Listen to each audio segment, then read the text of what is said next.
In Python, mutability is a very important concept.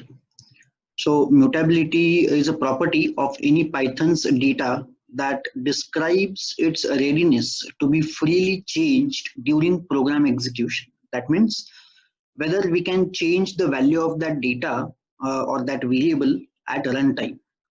So if we can change the value or if we can update the value of that variable, then it is a mutable variable. And if we cannot, then it is a immutable variable. So in short, there are two kinds of Python data, mutable and immutable. Mutable data can be freely updated at any point of time, and immutable data cannot be modified. Till now, we have discussed strings and lists. Lists are mutable, can be changed at runtime. As we have seen, we can add, delete, update the list items. But strings are immutable. We cannot change the string values. Strings cannot be changed at runtime. Same way, tuples are also immutable. You cannot change tuple elements once you define and assign the values to the tuple variable. So tuples are of fixed size. So you can use tuples where number of elements are fixed. Like if you want to store coordinates of a point in 2D space. So when I say coordinates of a point in 2D space, there are only two coordinates, x coordinate and y coordinate. So in that case, you can use tuple. Or you want to store the coordinates for a point in 3D space. So where we have x, y, and z, three coordinates. So something like that. So basically, tuples are sequences just like lists, but they are of fixed size.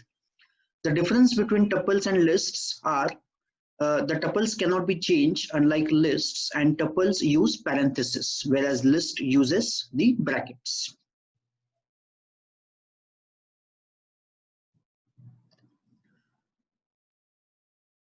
Now, as we have discussed in case of strings and lists, any kind of collection in Python, we can access that collection using index values. So the same rule is applicable for tuples also. So I have defined one tuple variable here, tup. So tup is a collection of 5 elements. First two are string elements, next two are integer elements, and last one is float elements. So we can have different types of data values in one tuple variable. As we have already discussed, these are the forward indices, positive indices, and these are the backward indices or negative indices. So we can use these positive as well as negative indices to access the tuple elements. So if I just say print tup, then it will print the elements of the tuple variable.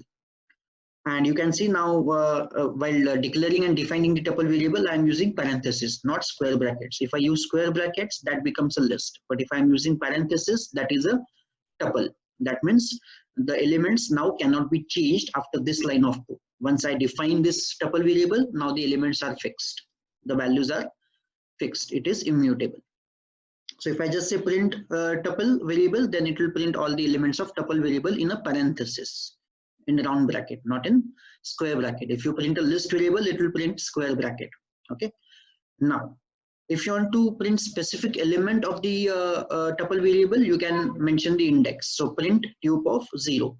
So tup of 0 is this first string element, which is sun. So it will print sun on the screen. Similarly, if I want to print the second element, which is present at second index, so 0, 1, and 2. So 2019 is the integer variable, integer element, which is present. So it will print 2019 on the screen. Similarly, print tup of 4, it will print 75.2. So you can see 75.2 on the screen. We can use negative indices. So print tup of -1. -1 is the last element. 75.2 will be repeated again on the screen. Tup of -3. So -1, -2, and -3. You can see here 2019 will be printed on the screen. And -5, that means again sun will be printed on the screen. So this is how you can access specific elements present at specific indices. Now to access the index, you have to use square bracket. That is the syntax to access the any element of any sequence. Now the second concept is slicing. So the same concept is applicable for any kind of collection in Python. So you can use slicing with strings, we can use slicing with lists, and we can use slicing with tuples also. So similar to strings and lists, if I want to print a slice of this tuple variable, so slice starting from 0 and ending at 3, that means excluding 3, so 0, 1 and 2. So these 3 elements will be displayed. So if I print cube of 0 to 3, it will print sun, earth and 2019. Sun, earth and 2019, 0 to 3, including 0, excluding 3. Okay. Similarly, if I try to print a tube of 1 to 4, so starting from 1 and till 4. So these 3 elements, earth, 2019 and 2020. So it will print earth, 2019 and 2020 on the screen. Similarly, now because we have discussed the concept of slicing in strings and lists, you can see the remaining outputs on the screen. The first element, if I have not mentioned, that is default is 0. So tube of only :4 is equivalent to tube of 0 to 4. So 0 to 4 is it will print first 4 elements from sun to 2020. You can see that output on the screen. Then if I am not mentioning anything for the first and last element, first and last parameter in the slicing, then default is 0 and for start index, and default is the length of tuple for the end index. So it will print the complete tuple again on the screen. So you can see the complete tuple on the screen, all 5 elements. -5 to -3, yes, it is in forward direction. We are going to forward direction. So -5 to -3, it will print sun and earth, only 2, including -5, excluding -3. So you can see sun and earth as the output on the screen. I'm trying to print a tuple variable of a slice of tuple variable starting from -3 till -5. -3 to -5 is reverse direction. So default direction is forward direction. So we cannot come back from -3 to -5. So this will print a blank tuple. You can see a blank tuple. Then because I have to print from -3 to -5, I have to reverse the direction of the traversing. So I can mention that as a third parameter in slice as -1. So go from -3 to -5 reverse direction.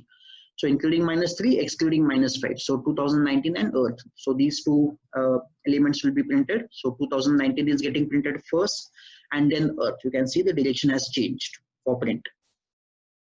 Next is I am trying to print a tuple from 1 to 4, but in reverse direction. So I'm trying to go from 1 to 4, but in reverse direction. So that is not possible.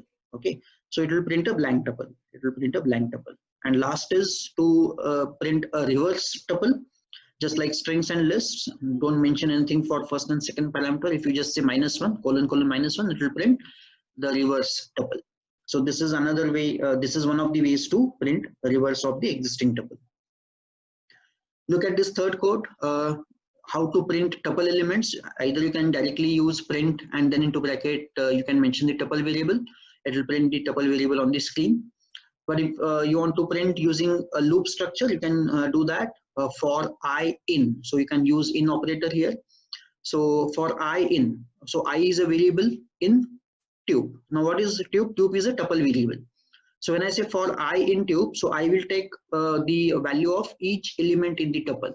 So first I will be sun, then I will be earth, then I will be 2019, then I will be 2020, and then I will be 75.2. So I will traverse this variable I will traverse through this tuple variable and will take all 5 values one by one. And for each iteration, what we are doing, we are just printing the value of I on the screen. So using for loop, you can see the output. But now because we are using for loop and we are printing individual elements separately, we cannot see that effect of parenthesis and then quotes and then semicolon, comma and everything. So this is a plain print using for loop.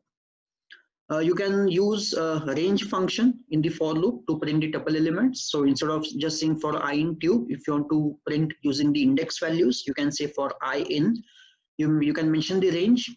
So range and what parameter I'm giving is length of tube. So length of tube is 5.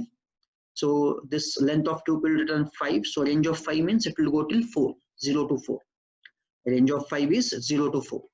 So I will traverse and will take the values from 0 to 4. So we are printing tube of I, that means tube of 0, tube of 1, tube of 2, 3, 4. Indirectly it will print the complete tuple variable. So this is how You can access the tuple elements. You can create the slices of the tuple variables, and you can use for loops to print tuple elements on the screen.